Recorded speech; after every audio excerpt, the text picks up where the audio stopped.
This is a review of set 4970 Chrome Crusher from the Rock Raiders line. It was released in the year 1999 and retailed for $30, and according to the box we can see it's 167 pieces.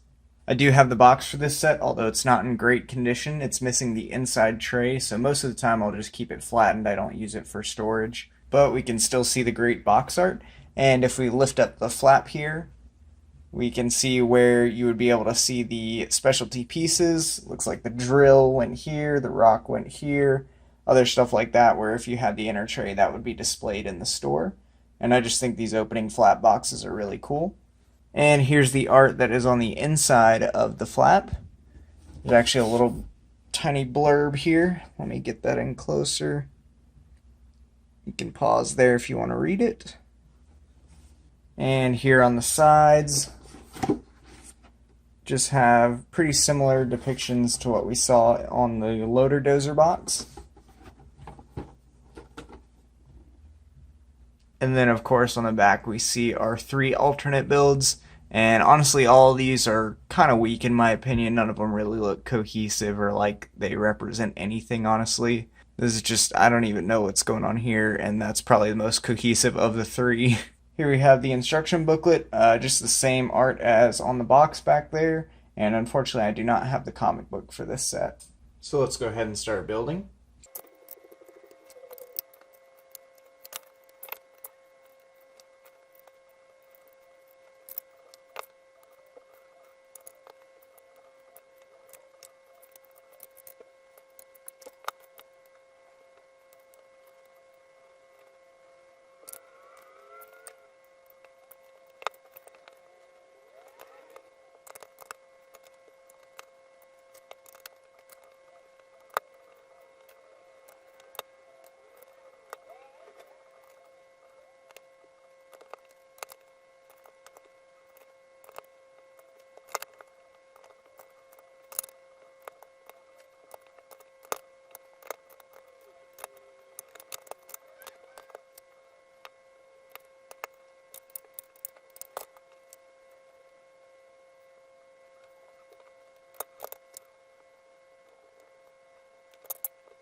So here's the completed set, and first we'll take a look at our minifigure.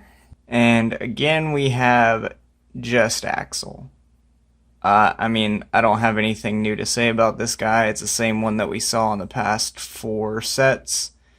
One thing that I really don't understand is why this set only comes with Axel, especially when we look at the cockpit here and see that it has 2 seats. And this was a $30 set back in the day, so it's really, really strange that it only comes with 1 minifigure, and I definitely don't like that. It's probably my biggest complaint with the set. So anyways, with Axel out of the way, here's the actual vehicle, and I gotta say this is another vehicle that I really like. It again uses some large pieces like the vehicle base that we saw in the Loader Dozer, where these wheels are attached to, the roll cage and cockpit that we saw in the past 2 sets. And then in the back it's got this large bucket piece that is removable, where they can store their boulder and their dynamite assembly, which we'll come back to in a second. Then up front we've got another one of these large chrome drills, which I really love this piece and I think it's great here. My only complaint is that it's a little strange that it doesn't extend very far past the cockpit, so you're not going to get much more than like 1 or 2 studs worth of use out of this if you're trying to drill into a wall, which is a little bit strange. I think they should have had it a little bit further forward, or maybe had it be retractable or something like that. I think that would have been a cool feature. Then on the other side we've got what I presume to be a radar dish, maybe so you can use sonar in the cave to find more hollow walls, to break into caverns, something like that. And then again we've got these small lamp assemblies that we've seen in every set except I believe the granite grinder. So they really love using that build, just 3 small pieces. And one of my favorite things about this set is the use of pieces and details. Again, we see this piece that was used on the back of the granite grinder, this time used as a wheel guard, and I really think that works well. Again, we've got the caution printing on it. And then we've got these black tubes that go from here down to the utilities on the side, and I just think that's a nice bit of detailing. Obviously, they don't do anything, but they just look great there. And then moving a little bit closer here, one of my favorite details on the set is this little engine block build. They just use 8 studs and then some chrome 1x2 grill tiles on the side there. at an angle with some hinge pieces. And I think that's just enough detail to show an engine block build, and it looks really nice. And it's a great way to fill this indented space without having to just cover this up with like a plate or something else. And then he's got his tools, a jackhammer, a wrench, and a buzzsaw, always nice to have. And lastly, one of the coolest features of this set is this laser drill that they've got up top.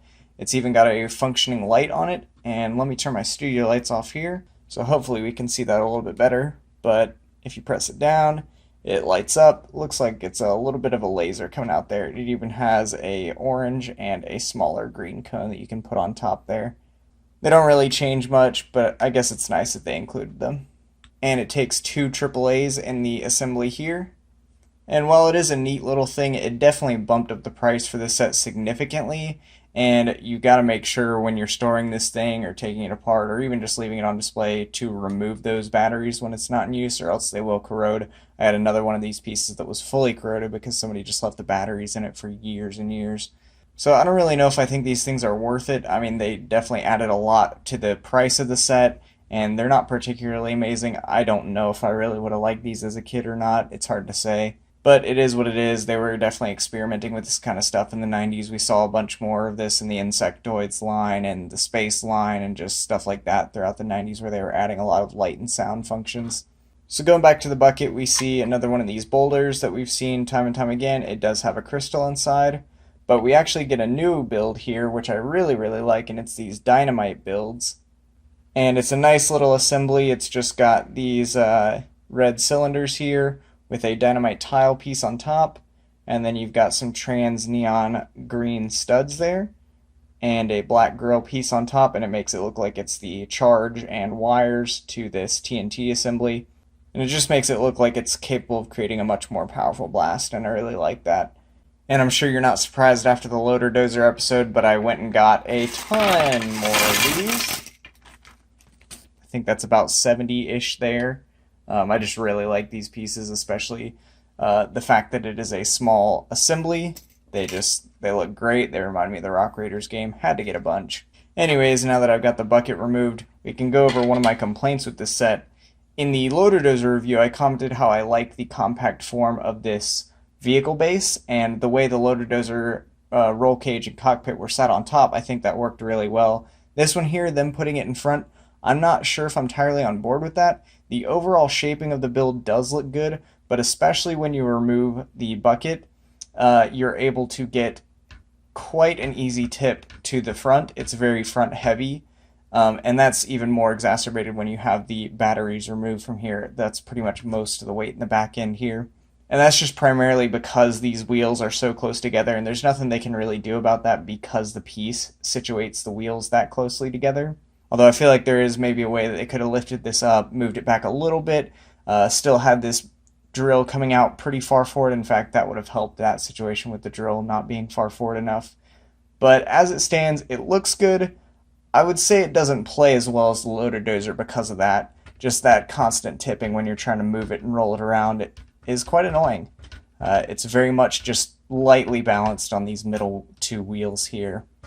So let's talk about the price on this thing. Adjusted for inflation, it would retail for $46.81, and current used prices have it just barely above that at $48.34. And honestly, for the reasons I mentioned before, the fact that it only has one minifigure for a $30 set, which for inflation, $45 set, is pretty crazy, and the fact that it's a minifigure that we got in the last 2 sets in the line, I feel like that was a bad decision. They could have easily thrown somebody else in there. I mean, I understand why they included Axel because he is the driver and the past 3 sets have been vehicles, but, you know, why not include somebody else like Dox or Bandit or even Sparks, who was only in 2 sets, to go in his passenger seat there? I think that would have been great. The other thing is the weight distribution on it. Like I said before, it's just not that great, especially when the bucket's removed. And then lastly, the light function that corrodes easily, took up a lot of the price back in the day. I feel like all of that just kind of drags the set down, even though I do like the overall theming of it and look of it. In my opinion, if you're only going to get one of the vehicles from this line, the Loader Dozer is a far better vehicle in a similar size format. And again, the price on this is just way too much. I still feel like it looks like a $30 set, maybe $40, but I definitely would not spend any more above that. Anyways, I know I went a little bit harder on this set, and I think that's just because we're getting to the more expensive, bigger sets in the line, and I really feel like they could have done better on this one, especially when you compare that to the value that you get for the Loader Dozer. But that's my review. Thanks for watching.